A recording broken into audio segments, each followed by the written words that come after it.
12 nights ago, I was with a group of other people at an award ceremony. And I was with this wonderful woman, colorful, vibrant, full of life. And today, some hours from now, I'm going to be at a memorial service for the same person.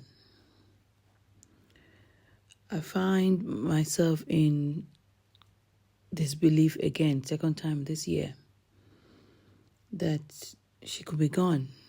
I can't sleep because in some silly part of my head, I'm thinking, if I stay awake and I don't go to bed, then we won't have the memorial service. And somehow that will still keep her. But it's not going to. I keep thinking, maybe it's a long, bad dream and I'm going to wake up. I know it's not a dream, and yet I can't accept that she's gone. I wouldn't even say she was my friend. She was, in a funny way, more than a friend. I met her a few years back at Bible school. We never talked in church, but at Bible school, I just got to know her then, and she became an encourager. Whatever it is that I wanted to do, or at least the things that I wanted to do that I spoke to her about, she encouraged me. Every podcast, every YouTube video, she will listen and she will send me comments. She will send me her thoughts on it. We will debate on it. She's been on my podcast twice now. When I spoke to her the first time, I said, I would like I need to interview you. And she said, what are we going to talk about? I said, I don't know, but something will come up. And then the first one we had about women and finance, and we just talked for over an hour. And she said, that's not going to be, we haven't said it. There are so many things we need to talk about on wills and trust. And we didn't do anything for like a year. And then this year, something else came up, and she said, Auntie Temi, remember we said we're going to do part 2 of that, so let's do it. She was a busy woman, very busy woman, but she made herself available for me, and I didn't understand why. But now, with her passing away, I wasn't the only one she made herself available to. She just had so much to give, so much love. She had advice. When I was going to write my will, she didn't have to, but she gave me so much advice. She encouraged me what I needed to do. As a single mom, she knew what my struggles were, because she was also a single mom. And I just can't believe she's gone. I was with her Friday night. Saturday, she was already in hospital. And the next Saturday, 10 days later, she was gone. Not 10 days, maybe 8 days later, she was gone. Maybe this is not a good way to do a podcast, but like I said, we were not really friends, and yet we were close. And I realized she's just that kind of person that gets into your life, and she just lights up your life in whatever area that you needed that she was available for you.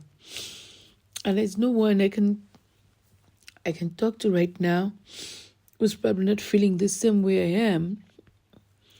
And I don't believe that the dead can hear. So I just need to talk about her, and it's okay if nobody listens to this. But she just showed me that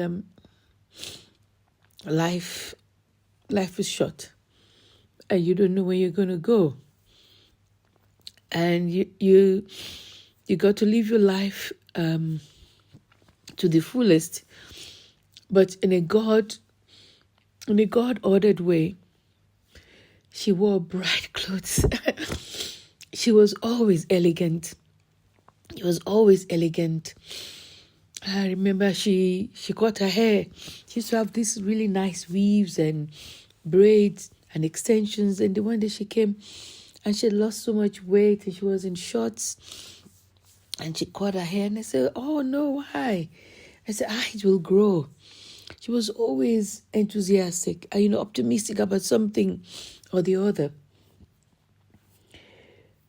She was sick sometime, I think around September, October, and I had not seen her in church, so I sent her a message, and she replied that she's had the flu and it was quite bad, but she's much better now.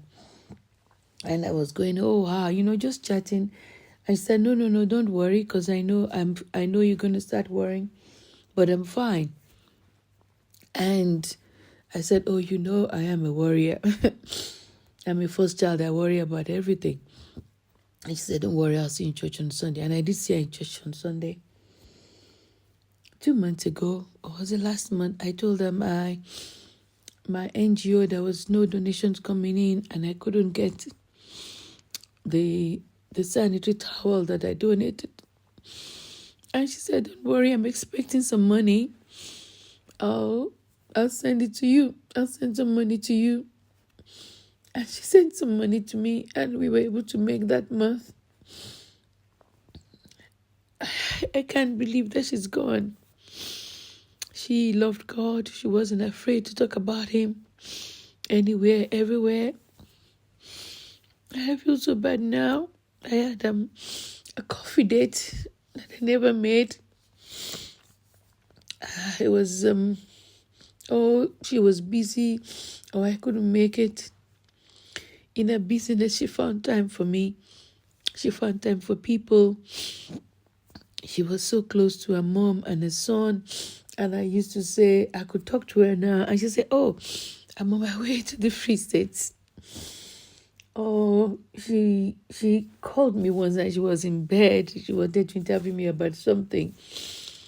And I was like, where are you? Doesn't look like she was, she was just a family person. And people were important to her. Life was important to her. I remember her heels. She wore heels all the time. Just a petite ball of energy. She was like a dynamite. Small, powerful, and just a force. Just a force to be reckoned with. I don't know. I'm eventually going to have to sleep. Even if I stay up till morning, we're going to have to say goodbye. I know she's gone already. And the goodbyes are more for us than for her. I just don't know. I don't know what else to do. I don't know how else to do it. You're just so young. Just so young,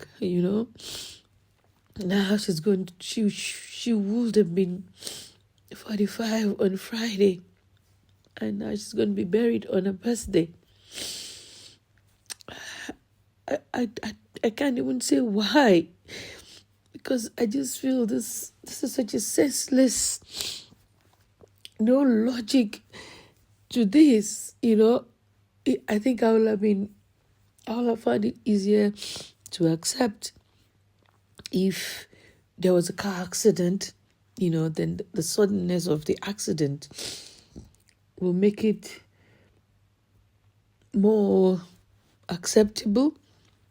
But now I feel like I just ran slam into a brick wall, and you fall back and you're dizzy with stars, just seeing stars. If I was a chicken, I will be like one headless one, when you cut of the head of the chicken, and it just runs around before it finally falls. I just realized now it's about, 2 a.m. This is why I've been so restless today. I just don't know what to do. I don't know what to do with myself. I don't know how to do what I need to do with myself. So I've just been in bed all day. I've just watched some stupid, I don't even know what I was watching.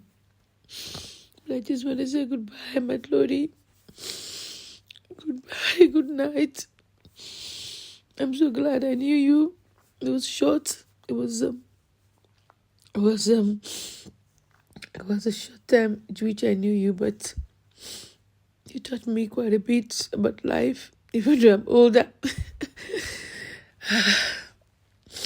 To enjoy life, to love life, to be thankful for life, and to be thankful for the people that God has given us, and to not be afraid of tomorrow, even though we might not know what tomorrow is, to be willing to fight for the things that we believe, to be willing to stand for the things that we believe, and to just love, Good night, Mathlodi. Goodbye, Mathlodi. Goodbye.